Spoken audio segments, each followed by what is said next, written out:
umriidhaan xiqqaadha malee ilmiin guddaadha. Akka ilmi isaaniitiin mucaa jechuun gilasii miti. Haa ta'u umriitu ijoollee umriidhaan iyyaame. Chaanaala isaanii sabiskiraab gootanii jajjabeessuun anaaf isin irratti isaa jiraattuun isiniin ja'a. Assalaamu alaikum warahmatullahi wabarakatuh. Kabajamtoota fi hordoftoota keenya. Amma mana Sheek Anas irraa bahuudhaaf jira inshallah ta'ala. As booda gara jimmaatti imaltuu godhuun keenya ni mala. Mee inshallah Sheek Anas waan jaanii nu gaggeessan jenna. Yeroo jalqabaatiif mana isaanii dhufuudha. Isaan gammadan nu fakkaatan nuti akka gammadni nurra mul'ata. Isinoo gammadaniisa. Wallahi gammachuun sila isin wajjin teenyee hojii buluu dandeenye akka aadaa teenyaatti keessummaa akka namni silaa keessummaatti isin keessummeessine gammachuu hojii taphannee hojii ashanii osoo keessatti dabalee na gammachiisa. Amma akka san hundaa'uun harkanne anis muwaadira deemuufiin miilarra jira. Isinillee jarjara qabdanii namuu karaa haraaraan harkisu jira.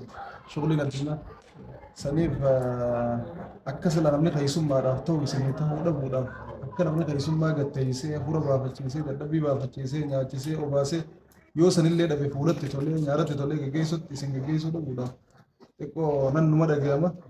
Silaahuu nyaata gaariirra nyaara gaarii caala jedhanii yoo nyaata gaariillee isin nyaachisuu yaadde nyaara isinitti hin guurre hangas xiqqoo qalbiin na hojjetu rabbiin deebisee yeroo hundaa warra deddeebi'ee warra kun haa godhu warra waan barbaadus walirraa harkatee walirraa gammadu waliinis gammadu rabbi nu haa taasisu hedduu galatoomaan isiniin jaa yeroo dur manguddoo taate malee dargaggeessi dhimma diiniif hedduu yaadda'u bara kana dargaggeessaa ta'u dhuma diinuu ol qabee qaqqabu jira waan hedduu nama gammachiisudha. Isin dargaggoo ta'uudhaa wajjin jimmarraa kaatanii imala dheeraa kana kiiloomeetira 1000 ol deemtanii magaalaa Dirreedhaa dhuftanii biratti argamuu keessan caalaa wanti nu gammachiisu jiru.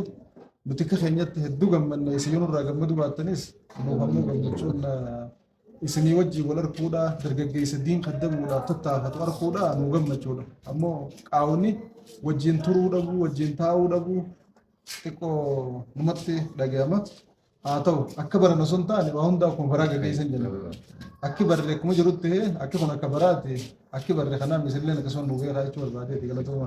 Hayyee obboleeyyan warreen miidiyaadha obboleessa keenya kana jajjabeessuun wal cimsuun dirqama keenya waan ta'eef chaanaala isaanii Abdul Hakiim Jihaad ofishaal ja'a dheeyitanii sabiskiraab gootanii mucaa kana hordofuun keessan mucaan jaan beekte umriidhaan xiqqaadha malee ilmiin guddaadha.